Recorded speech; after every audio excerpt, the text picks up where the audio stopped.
Assalamualaikum warahmatullahi wabarakatuh. Assalamualaikum. Alhamdulillah wassalatu wassalam ala Rasulillah wa ala alihi wa sahbihi wa man tabi'ahu wa nasarahu wa wala. Rabbi shrah li sadri wa yassir li amri wahlul 'uqdatam min lisani yafqahu qawli. Rabbana iftah bainana wa baina qaumina bil haqq wa anta khairul fatihin. Subhanaka la ilma lana illa ma 'allamtana innaka antal alimul hakim. Wala haula wala quwwata illa billah azim. Amma ba'd. Sidang penonton, sidang jemaah penonton yang dirahmati oleh Allah Subhanahu wa taala sekalian. Alhamdulillah, utamanya kita panjat syukur pada Allah Ta'ala. Malam ni kita dapat kembali bersiaran. Cumanya pada malam ni saya masih lagi berada di atas jalan, untuk maklumat. Di dalam kenderaan, dalam on the way saya balik daripada Kuala Lumpur nak balik ke Temeloh. Sekarang ni baru sampai ke Bentong. Mudah-mudahan pertemuan kita pada malam ini Allah Subhanahu wa taala akan merahmati dan mengurniakan sebagaimana yang banyak hadis-hadis yang dijanjikan oleh Allah Subhanahu wa taala melalui lidah Nabi SAW tentang kelebihan orang yang berada dalam majlis ilmu, ya. Dan saya yakin dan percaya, ya, di kalangan sidang jemaah dah macam-macam hadis dengar tentang kelebihan orang yang berada di dalam majlis yang seumpama ini. Cuma kita berdoa agar Allah Ta'ala terus pilih kita, untuk terus istiqamah dalam program-program keilmuan, kerana sesungguhnya melalui keilmuan itulah akan lahirnya kasih sayang Allah Subhanahu wa Ta'ala. Hadis yang biasa kita dengar, may yuridillahu bihi khaira yufaqihu fid din. Allah Ta'ala ni bila dia sayang kat kita, dia akan bagi kita faham agama. Jadi nak faham agama ni kena mengajilah. Hatta Nabi SAW sendiri pun dididik secara langsung oleh Allah Subhanahu wa Ta'ala. Ya, di peringkat awal semua sebagaimana yang maklum, ketika disuruh baca oleh Jibril alaihi salam, Nabi kata, ma ana biqari'in, aku tak pandai baca. Akhir sekali telah berulang kali, lalu dipeluk oleh Jibril, lalu dilepaskan. Kemudian Allah membacakan firman Allah, Iqra' bismi rabbikal ladzi khalaq, sampailah ayat yang kelima yang sebagaimana maklum. Cerita ini nak beritahu bahawa Allah mendidik Nabi secara langsung. Ya.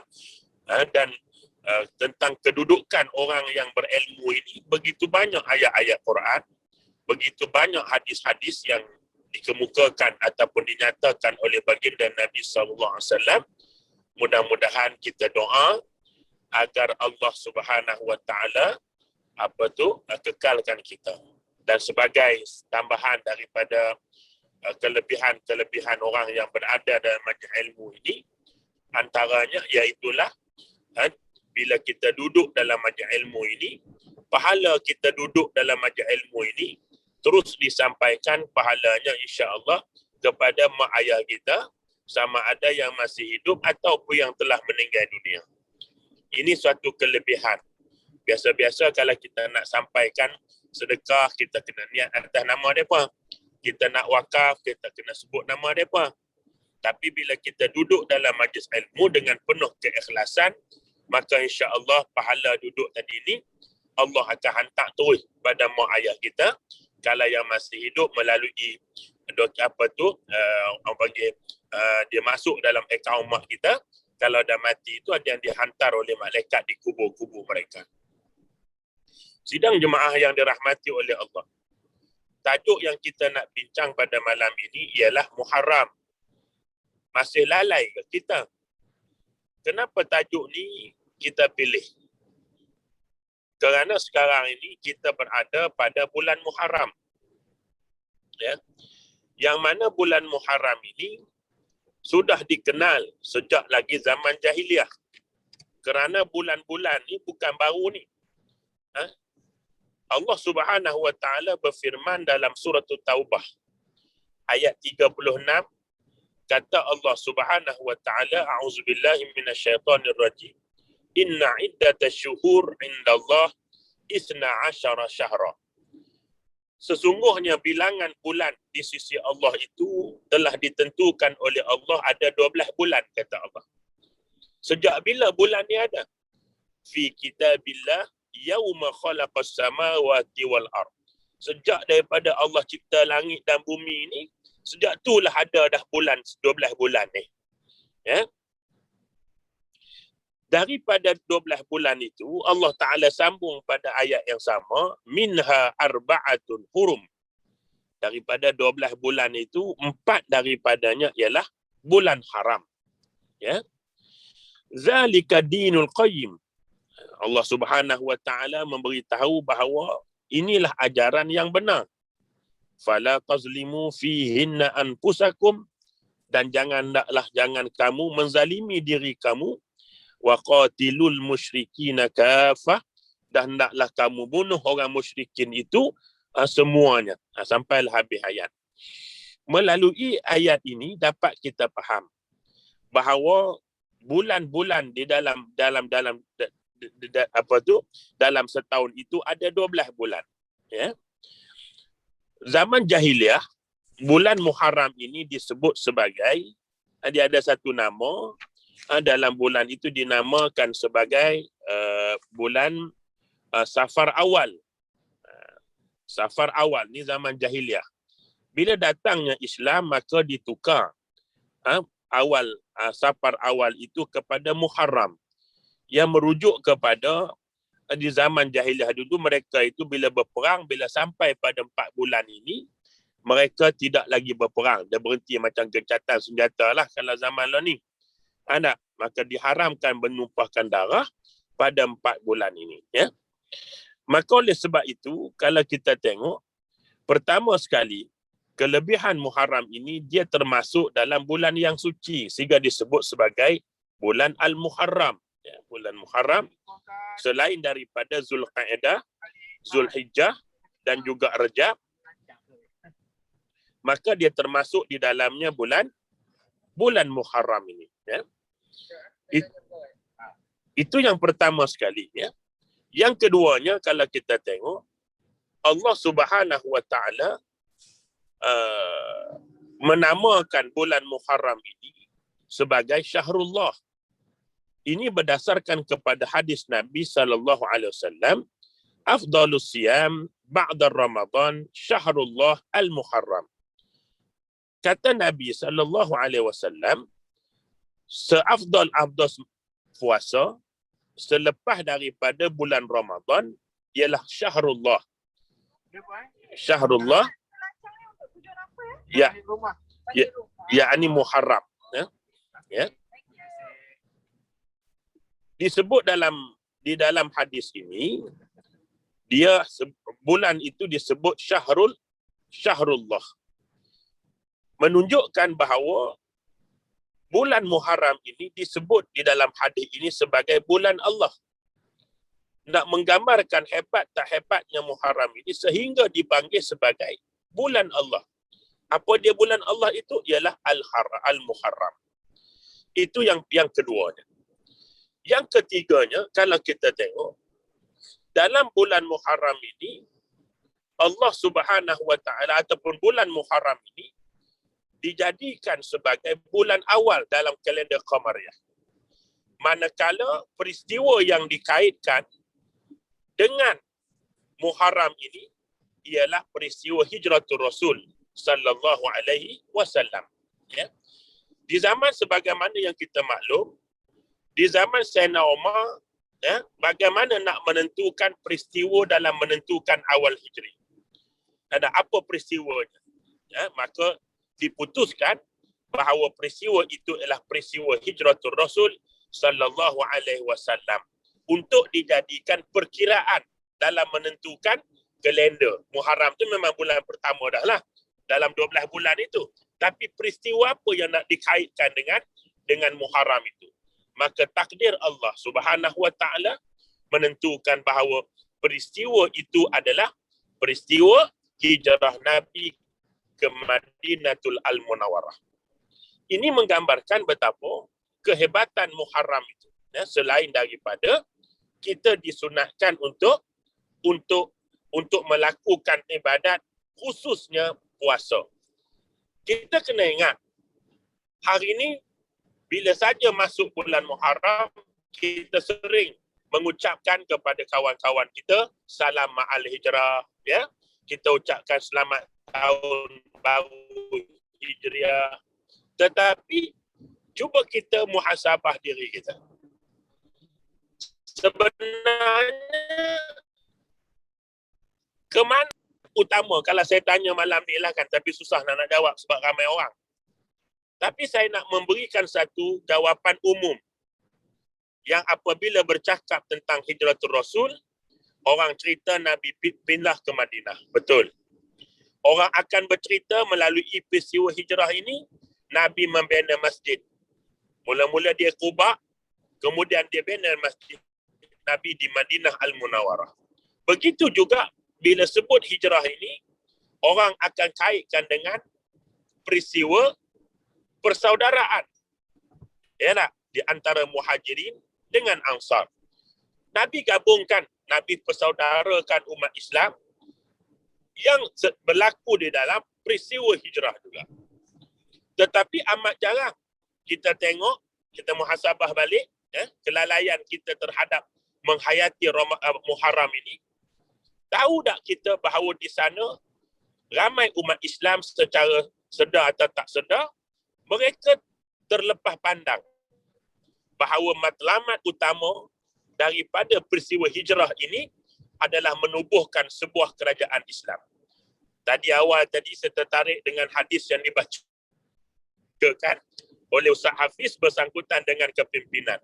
Sebagaimana hari ini sedang berlaku kemelut, krisis kepimpinan, ya, permainan politik, ya, yang kita tengok bahawa sikit sebanyak mudah-mudahan dia menyedarkan kepada kita betapa pentingnya politik itu.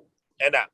Ramai orang yang anggap politik kotor, sebenarnya tidak ada satu pun benda, ya, yang terlibat dengan hidup ni kotor, melainkan apabila orang yang tak betul berada pada satu tempat, maka dialah yang mengotorkan perkara itu. Ya? Politik tak kotor. Sebab dalam peristiwa hijrah, Nabi membentuk sebuah kerajaan Islam di Madinah. Sebab itu disambung oleh khulafak Rasul, kemudian oleh khulafak selepasnya. Jadi bulan Muharram ini berkait secara langsung dengan hijratul Rasul. Yang kemuncak kepada hijratul adalah penubuhan sebuah negara Islam. Hari ini kerana sifat penjajahan yang berlaku, menyebabkan sebahagian daripada umat Islam meletakkan seolah-olah Islam ini tak ada negara. Ini kita kena faham. Ya tak? Sedangkan cuba kita tengok. Komunis, dia fahaman baru. Dia fahaman ciptaan manusia. Nak ada sebuah negara. Sosialis, fahaman sosialis pun nak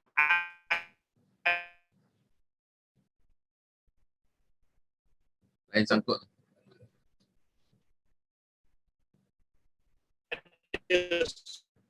sebuah negara, fahaman kapitalis pun nak ada sebuah negara, maka tak pelikkah kita Islam yang sempurna tiba-tiba mengasingkan Islam daripada negara.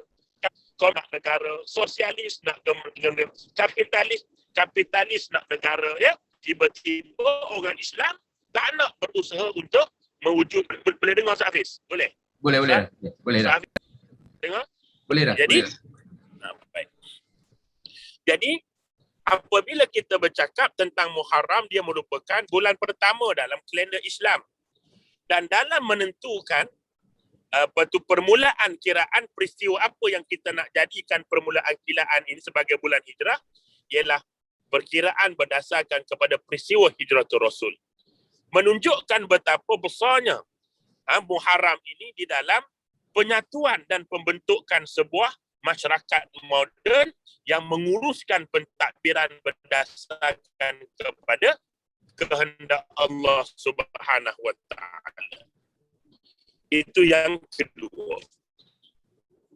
Yang ketiga, yang sering kita terabai dan terlalai, kerana di dalam Muharram ini ada satu hari ya, yang mana hari itu disebut secara jelas di dalam hadis, iaitulah di sana adanya Yaumil Ashura, iaitu hari yang ke-10 daripada bulan Muharram, yang sebahagian ulama mengatakan ketika menafsirkan ayat wal fajr wal layalin ashar, demi waktu fajar dan 10 malam, ada sebahagian ulama tafsir mengatakan maksud daripada 10 malam itu ialah bulan Muharram.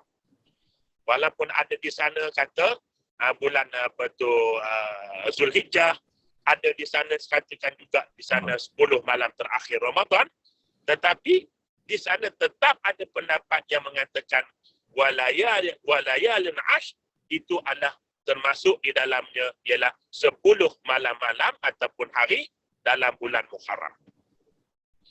Yang sering kita terlepas pandang, ya, ramai orang yang seronok bila sambut Ma'al Hijrah.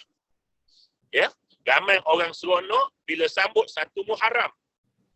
Tetapi mereka terlupa tentang di sana ada satu hari yang nama dia Ashura, yang mana Nabi SAW mengamalkan puasa pada hari yang ke-10. Sehinggalah berlaku peristiwa di mana Nabi SAW mendapati orang Yahudi juga berpuasa pada 10 Muharram. Maka Nabi bertanya kepada orang Yahudi tadi, kenapa kamu boleh puasa pada 10 Muharram? Maka jawab mereka, kami berpuasa pada 10 Muharram kerana meraihkan kemenangan kaum kami, Nabi kami, daripada musuh dia. Lalu Nabi SAW sebut, kamilah yang lebih layak meraihkan kemenangan Nabi Musa ini kerana kami lebih beriman kepada Nabi Musa berdasarkan kamu. Maka justru itu, Nabi berpuasa 10 Muharram. Namun di sana, orang Yahudi cuba mengejek-ejek Nabi SAW dan umat Islam kerana berpuasa mengikut sebagaimana orang mereka berpuasa. Kau kata kau ni ajaran baru. Kau kata kau ni Nabi. Tetapi kau puasa sama macam kami puasa juga pada 10 Muharram. Maka akhirnya, apa berlaku? Maka untuk membezakan puasa kita ni sama dengan orang Yahudi, maka Nabi SAW mengatakan bahawa kalau aku hidup pada tahun hadapan, maka aku akan berpuasa pada hari ke-9, iaitu Tasu'a, 9 daripada bulan Muharram. Namun Allah mentakdirkan umur Nabi tak sampai tahun depannya, sampai Muharram tahun depan, namun tetap juga disyariatkan kita sunat berpuasa pada 9 dan 10 daripada bulan Muharram. Tetapi ramai mana orang yang mengambil kesempatan ini, yang rasa seronok, yang rasa tak sabar untuk nak berpuasa pada 9 dan 10 ini. Dan sebenarnya tanpa kita sedar, puasa yang dikhususkan ini merupakan puasa utama. Sebab itu dalam hadis yang saya bacakan tadi, afdalus siyam ba'da Ramadan.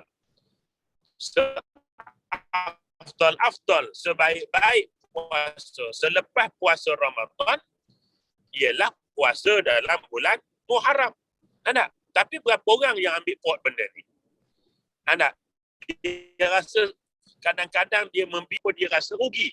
Sedangkan hari ini saya nak ajak tuan-tuan semua untuk kita muhasabah. Mari kita tengok. Ya. Selain daripada bulan puasa-puasa ini, puasa apa lagi yang disebut secara khusus oleh Nabi SAW? Iaitulah pada bulan lepas, iaitu pada bulan Zulhijjah, yang mana di sana ada satu hari yang begitu besar ganjaran pahalanya kalau kita boleh puasa, iaitulah puasa Yaumil Arafah. Mudah-mudahan kita dah berjaya buat Ya, puasa apa tu Yaumil Arafah. Maka berikutnya Zulhijjah termasuk dalam bulan haram. Maka di sana adanya puasa Yaumil Arafah. Hebatnya Zulhijjah itu bagi orang yang buat haji, dia buat haji lah. Tetapi bagi mereka yang tidak buat haji, di sana ada suatu ibadat puasa khusus yang nama dia puasa Yaumil Arafah. Namun selepas itu ialah bulan Muharram. Allah muliakan bulan Muharram itu dengan apa? Juga dengan puasa. Juga dengan puasa. Bahkan kita disunatkan pada berRamadan itu 9 dan 10 hari bulan Muharram. Namun berapa orang yang rasa seronok, berapa orang yang rasa bersungguh-sungguh tak sabar untuk menunggu kehadiran 2 hari yang cukup hebat ini. Bahkan ada tok-tok alim kita dulu, mereka berpuasa bermula daripada awal Muharram sampailah kepada 10 Muharram. Mereka rasa seronok. Sebagaimana juga sebelum sampai Ramadan, di sana ada orang kita puasa bulan Syaban. Nak kita tengok, sebelum datangnya puasa Ramadan, kita disunatkan puasa. Puasa Syaban, ramai orang Syaban, bahkan ada orang yang berpuasa sepanjang bulan Syaban. Kenapa? Kerana seronok nak menyambut Ramadan dengan mereka itu berseronok dengan berpuasa. Inilah yang sepatutnya berlaku dalam diri kita. Apabila ada sesuatu puasa yang disebut secara jelas oleh baginda Nabi, maka perlu dalam diri kita rasa seronok.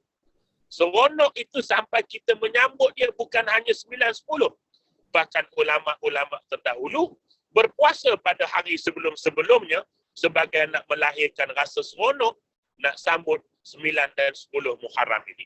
Persoalannya, apakah perasaan seronok itu ada dalam diri kita? Sidang jemaah yang dirahmati oleh Allah. Begitu juga kalau kita tengok bahawa puasa yang Nabi suruh kita buat secara konsisten adalah puasa Isnin dan Khamis. Selain itu puasa putih 13, 14, 15 setiap bulan Qamariyah. Ini menggambarkan kepada kita bahawa puasa-puasa secara khusus ini menjadi amalan yang tak pernah ditinggal oleh Nabi SAW. Nabi tak pernah tinggal Isnin Khamis, Nabi tak pernah tinggal puasa putih, Nabi tak pernah tinggal puasa Arafah, dan Nabi tak pernah tinggal puasa Ashura, dan menyuruh kita pula sambung mendahulukan dengan Ashura dengan Tasu'a. Maka kecintaan kita kepada Nabi perlu dilahirkan, ditunjukkan melalui amalan yang Nabi suka. Maka sebab itu pada Muharram ini, di sana terdapat banyak kisah-kisah yang terbabit pada 10 Muharram ini. Selain daripada doa Nabi Adam dimakbulkan oleh Allah. Ya. Begitu juga kita tengok Nabi Allah Yusuf dibebaskan dari penjara. Nabi Yunus alaihissalam terkeluar daripada perut ikan. Nabi Ayub alaihissalam disembuhkan oleh Allah daripada penyakit. Dan Nabi Musa alaihissalam diselamatkan daripada Fir'aun. Saya bukan nak cerita tentang ini. Tetapi yang saya nak sebut hebatnya Yaumil Ashura ini, kesemua kisah-kisah Nabi yang diselamatkan dari Nabi Musa, Nabi Ibrahim daripada api, Nabi Yunus daripada perut ikan, apa dia tuan-tuan sekalian? Apa yang hebat sangat 10 Muharram ni? Sampai peristiwa-peristiwa ini tercatat pada tarikh dan waktu yang sama. Nabi Adamnya, Nabi Yunusnya, Nabi Ayubnya, Nabi Yusufnya, Nabi Musa alaihi wassalatu wassalam dan sebagainya. Apa benda sebenarnya? Tidak lain dan tidak bukan. Kesemuanya ini adalah lambang daripada apa dia? Penyucian diri yang dibuat oleh para Nabi. Nabi Yunus dimakan oleh ikan kerana dia Allah Ta'ala tak bagi dia tinggalkan kaumnya. Tetapi Nabi Allah Yunus tak tahan, lalu dia pun meninggalkan kaum dia yang menolak dakwaan dia. Lalu Allah Ta'ala memberi pengajaran dengan dia duduk dalam perut ikan. Di sinilah dia doa, la ilaha illa anta subhanaka inni kuntu minaz zalimin. Begitu juga dengan Nabi Adam. Sepanjang dia makan buah khuldi, dia berdoa pada Allah, Rabbana zalamna anfusana dan sebagainya, ya. Ini dan akhirnya pada 10 Muharram ini, apa yang Allah bagi? Mereka dilepaskan setelah mereka berbulan-bulan dan memakan masa yang lama memohon keampunan daripada Allah Ta'ala. Justru itu bulan Muharram ini, bulan kita memperbanyakkan istighfar, memperbanyakkan doa pada Allah Ta'ala. Kerana sejarah membuktikan Nabi-Nabi yang sebelum ini diuji oleh Allah, akhirnya taubat mereka diterima, zikir mereka diterima pada bila? Pada 10 Muharram ini. Maka di atas kesedaran ini, maka 10 Muharram ini adalah Allah syariatkan berpuasa. Dan puasa itu kata Nabi, ia adalah benteng. Dia adalah perisai. Dalam satu hadis, tuan-tuan kalau tengok, Nabi kata, puasa itu adalah perisai. Perisai apa? Perisai daripada api neraka. Kenapa? Orang yang berpuasa itu, setiap langkahnya, setiap perkataannya, setiap amalannya, semuanya dilipat gandakan oleh Allah dan doanya tidak ditolak oleh Allah Subhanahu Wa Taala. Maka kemuncak daripada Muharram, Nabi Yunus terlepas dengan doa istighfarnya. Nabi Adam diterima doanya dengan istighfarnya. Nabi Yusuf juga begitu. Nabi Ayub juga begitu. Nabi Musa juga begitu. Maka kalau mereka itu ditentukan oleh Allah penerimaan pemohonan keampunannya, pasti kita juga akan beroleh keampunan, insya-Allah, bila kita membesarkan bulan Muharram ini yang kita tutup dia dengan berpuasa tadi. Sidang jemaah yang dirahmati oleh Allah Subhanahu Wa Taala sekalian. Justru itu, ya, kelalaian dalam mana yang sebenarnya yang kita nak cakap kat sini. Yang kita tajukkan hari ini, Muharram, apakah kita masih lalai? Kelalaian apa? Yang pertama sekali, kelalaian kita dalam memahami segala peristiwa yang berlaku di dalam bulan Muharram ini. Yang saya sebut tadi, yang Ustaz Hafiz pun sebut di dalam mukaddimah tadi, ialah hari ini kelalaian umat Islam untuk memastikan umat Islam itu ada negara. Ini satu juga kelalaian. Sedangkan bulan Muharram ini, saya sebut ulang balik tadi, ialah bulan awal peristiwa hijrah, dan hijrah itu kemuncaknya ialah pembentukan sebuah negara Islam yang di dalamnya dilaksanakan hukum-hukum yang diperintahkan oleh Allah Subhanahu Wa Taala. Yang keduanya, kelalaian kita membiarkan Muharram ini berlaku tanpa istighfar. Bahkan kalau kita tengok para ulama terdahulu, mereka menyarankan kita memperbanyakkan doa, la ilaha illa anta subhanaka inni kuntu minaz zalimin. Doa yang dibacakan oleh Nabi Yunus alaihi salam ini, yang kemuncaknya dia dibebaskan dari kegelapan duduk di dalam perut ikan tadi ini. Begitulah yang perlu kita fahami. Kita membanyakkan istighfar, ya, memperbanyakkan apa-apa bentuk istighfar dan taubat kepada Allah Ta'ala. Mudah-mudahan Muharram ini akan Allah Subhanahu Wa Ta'ala jadikan bulan penghapus dosa kita, dan andai ditakdirkan bahawa nyawa kita akan berakhir pada Muharram ini, mudah-mudahan pemergian kita menghadap Allah Subhanahu Wa Ta'ala pada bulan Muharram, pemergian yang bersih daripada dosa dan noda setelah kita mengamalkan amalan-amalan khusus ini. Yang ketiganya, ya, kelalaian yang perlu kita perbaiki, yang perlu kita ambil faham balik, ialah Muharram yang merupakan bulan selepas daripada Zulhijjah. Ya, selepas daripada Zulhijjah, orang balik semula daripada buat kerja haji, ya, maka kesan daripada ibadah haji itu akan terkesan selepas daripada kita pulang. Hari inilah kita mau bermuhasabah balik, apakah setahun yang lalu, ya, setahun yang lalu, Dan bagi mereka yang melaksanakan ibadah haji, apakah ibadah haji mereka itu diterima oleh Allah dengan berlakunya perubahan sikap, sifat dan sebagainya. Dan Muharram ini menjadi titik tolak untuk dia bermuhasabah balik, seterusnya merancang. Pada awal tahun, kita biasa orang cakap tentang Januari, awal tahun, duk rancang ini, duk azam ini. Hari ini, apakah Muharram ini kita jadikan ia sebagai apa? Sebagai titik permulaan dalam perancangan, sebagaimana Muharram diletakkan sebagai bulan dalam kalender Qamariah yang menjadikan kita merancang perjalanan kita, menganjurkan kita. Bukan kita baca doa awal tahun, kemudian baca doa hujung tahun. Kita tak nak bincang lah mari mana sumber tu, tapi apa salahnya doa?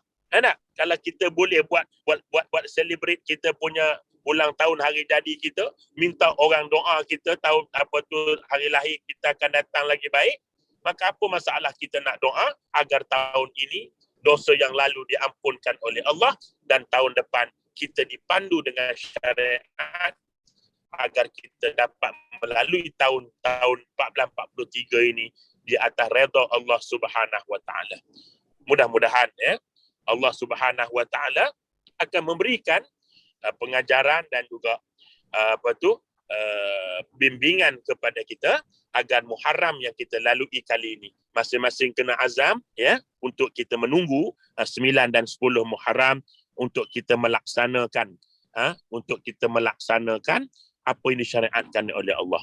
Bahkan satu lagi amalan yang kadang-kadang kita terlepas pandang ialah apa dia? Iaitulah Allah Subhanahu wa taala suruh kita mengambil tahu tentang anak yatim. Juga disebut dalam hadis mereka yang mengambil tahu tentang perihal anak-anak yatim maka terutamanya pada bulan Muharram ini Allah Subhanahu wa taala akan melimpah gandakan pahala dan ganjaran kepada mereka semua. Jadi saya kira tuan-tuan sekalian, itulah yang sempat untuk dapat saya nyatakan dalam pertemuan ini. Walaupun tempoh yang diminta saya biasa 1 jam ni dalam kereta ni, dia tak apa nak fokus sangat Ustaz. Jadi yang ditulis dalam kertas ni pun yang saya notakan sejak semalam ni, nampaknya dah habis dah pun. Jadi tak apa, kita boleh buka perbincangan melalui persoalan untuk kita sampaikan tempoh insya-Allah Sebenarnya ni program ni tak dirancang pun jadi ada panggilan emergency tadi dalam pukul 12 tengah hari, minta saya pergi ke Kuala Lumpur. Jadi ni baru balik, jadi dia ganggu sikitlah antara penghujahan saya pada malam ini. Minta maaf banyak-banyak kalau tak sampai hajat dan juga tempoh yang ditentukan, tapi tak apa Yang penting dia rasa rindu kat saya. Dia tak banyak dia rindu kat saya. InsyaAllah kasih sayang kita akan berpanjangan. Kita buka perbincangan kita supaya kita tidak lalai dengan Muharram ini. Maka saya serahkan balik pada Fadil Ustaz Hafiz untuk meneruskan program kita pada malam ini. Ni saya baru sampai di Lancang ni. Lagi lebih kurang dalam 20 minit lagi untuk sampai ke Temeloh. Jadi saya serahkan balik. Wabillahi taufiq wal hidayah. Wassalamualaikum warahmatullahi wabarakatuh. Waalaikumsalam warahmatullahi wabarakatuh.